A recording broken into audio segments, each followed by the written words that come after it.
This is what happened when Teddy Robinson went magic. One day, Teddy Robinson was sitting in the garden under the apple tree when all of a sudden a large rosy apple fell with a flop right in the middle of his lap. "Who threw that?" said Teddy Robinson. No one answered, because there was nobody there to answer. Teddy Robinson was all by himself in the garden. "How very surprising," he said to himself. "Fancy it coming just like that, out of nowhere." And then he had a sudden idea. "My goodness," he said to himself, "have I gone magic?" Teddy Robinson thought how very exciting it would be if he had gone magic, but he couldn't be sure yet. He wanted to see if anything else was going to happen. While he was waiting, he looked at the rosy apple lying in his lap.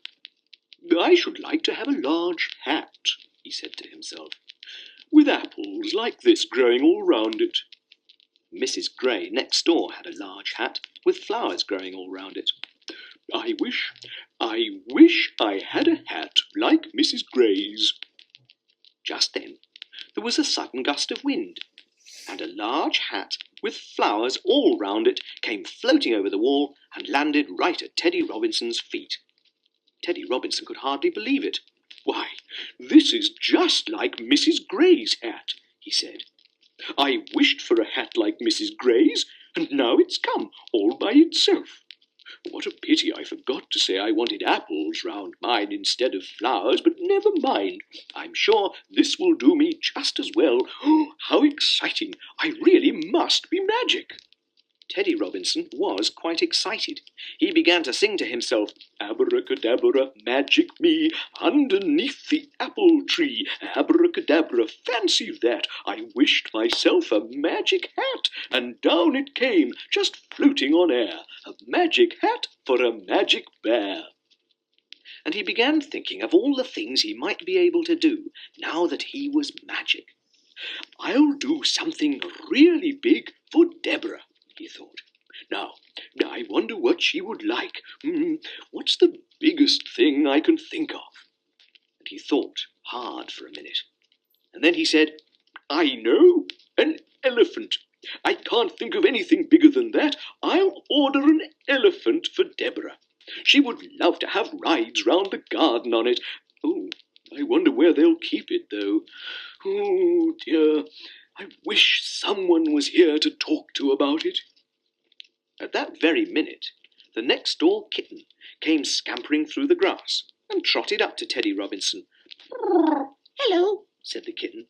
"I thought I might find you here. How are you?" "Hello," said Teddy Robinson. He was so surprised that he couldn't think of anything else to say for a minute.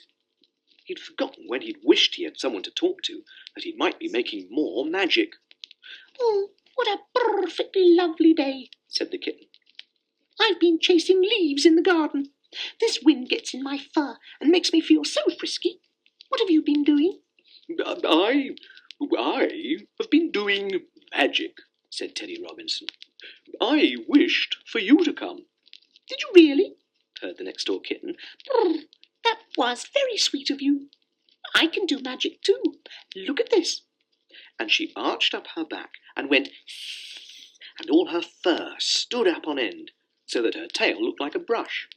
"That's very clever," said Teddy Robinson, "but that's not magic." "And I can make my eyes shine in the dark," said the next-door kitten. "Oh, no, that's nothing," said Teddy Robinson. "I can make apples fall into my lap, and magic hats come from nowhere. Look at this. Don't you think it's rather fine?" The next-door kitten walked all round the hat, sniffing at the flowers with her eyes tight shut. "They don't smell," she said, "but it's a very fine hat for all that. You going to wear it?" "I shall wait till Deborah comes," said Teddy Robinson. "She's good at trying things on me. What I really want to talk to you about is the elephant." The next-door kitten looked very surprised. "What elephant?" she said. "I'm going to wish for an elephant for Deborah," said Teddy Robinson. "I want to give her a really big surprise, and that is the biggest thing I can think of. The only thing that's worrying me is where she'll keep it." Just then, There was a pattering of raindrops in the leaves of the apple tree overhead. "Oh dear," said the next-door kitten. "It's beginning to rain. What a pity. I'm afraid I'll have to go. I mustn't get my paws wet." And she scampered off. At the same minute, Deborah came running out of the house, calling, "Come in, Teddy Robinson, it's raining." She was very surprised when she saw the apple in his lap and the flowery hat lying at his feet. "Wherever did you get these?" she asked as she carried them all indoors. "I got them by magic," said Teddy Robinson. "You can have the apple, but the hat's for me. It's a magic hat. Will you try it on me and see if it fits?" "I think it's miles too big for you," said Deborah, but she sat him down on the dining room table and put the hat on his head, just to make sure. And then she started laughing, because the hat was so big it covered the whole of Teddy Robinson's head and face. But Teddy Robinson didn't laugh at all. "It is rather large," he said, "but it's nice and shady. I think I'll keep it on for a little while. I ought to be able to do some really good magic under a hat as large as this." But Deborah just went on laughing and laughing. "I don't know how it managed to get into our garden," she said, "but I'm sure it must be Mrs. Gray's hat, because you look just like Mrs. Gray with it on. I wish you could see how funny you look." "You don't laugh at Mrs. Gray when she's wearing her hat," said Teddy Robinson, "so why laugh at me? I think it's very rude of you. I was going to make a nice big surprise for you, but I shan't if you don't stop laughing. Please go away." "All right," said Deborah. "I'll go and tell Mummy about it." Deborah went away, and Teddy Robinson stayed, sitting on the dining room table under the magic hat. He began thinking about the wish he was going to make for Deborah's elephant. "I may as well do it now," he said to himself, "before anyone comes and interrupts me." It was such a very large wish that Teddy Robinson wasn't quite sure how to make it. So he pretended to himself that he was in a large shop where you could order a wish, just as you might order anything else. He said "Good morning" to himself in a very polite voice, and then he said, "I wish for an elephant. Pink or blue? No, black or white or grey will do. I wish for an elephant. Yes, what size? As large as can be, for a big, big surprise. I wish for an elephant. Yes, how soon? Please send it along this afternoon." And then he said, "Thank you very much," to himself, and waited to see what would happen. There was a ring at the front doorbell. Teddy Robinson held his breath and listened. A minute later, Deborah came running into the room. "Has the elephant come?" asked Teddy Robinson. "The elephant?" said Deborah, surprised. "Whatever do you mean?" "No, that was Mrs. Gray. She came to ask if her hat had blown over the wall into our garden, and I said yes, it had. I've come to fetch it now." She took the big flowery hat off Teddy Robinson's head and ran into the hall again. Poor Teddy Robinson. He felt very small and ordinary without his beautiful magic hat, and he felt very cross with Deborah, because she'd laughed at him when he was wearing it, and now she'd come and taken it away. "I shan't talk to her at all when she comes back," he said to himself. So when Deborah came running back a few minutes later, saying, "Teddy Robinson, I've got something lovely to tell you," he took no notice and pretended not to hear. "What's the matter?" said Deborah. "Why don't you want to listen?" "I'm cross with you," said Teddy Robinson, "because you laughed at me, and now you've taken away my magic hat. Anybody'd think you'd be pleased to have a bear who was magic."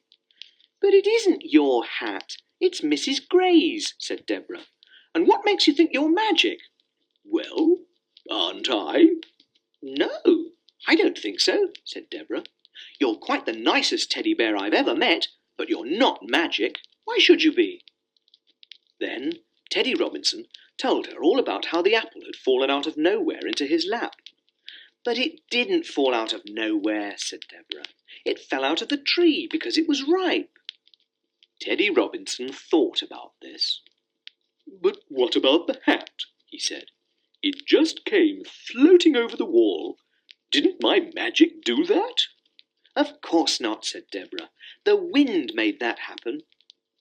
And then Teddy Robinson told her about how he wished he had someone to talk to, and the next-door kitten had come running up. Well, I expect she was just playing in the garden and saw you there, said Deborah. She's a friendly little kitten. But didn't I do anything? Asked Teddy Robinson.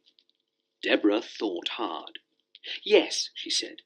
You sat in the garden, and you saw the hat blow over the wall, and when I came out to fetch you, I found it.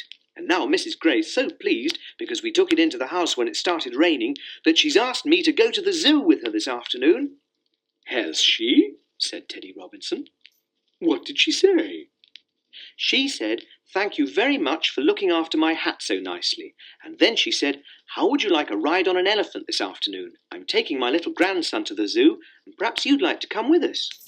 Well, said Teddy Robinson, you might be right about the apple, and the hat, and the kitten. But do you know, I wished for you to have an elephant. Yes, I truly did, while I was under the magic hat, and now you're going to have one. Well, I'm going to have a ride on one, said Deborah. I'm not sure if that's quite the same thing, but thank you for such a nice wish. Oh, I'm glad you like it, said Teddy Robinson. That was the big surprise I was making for you.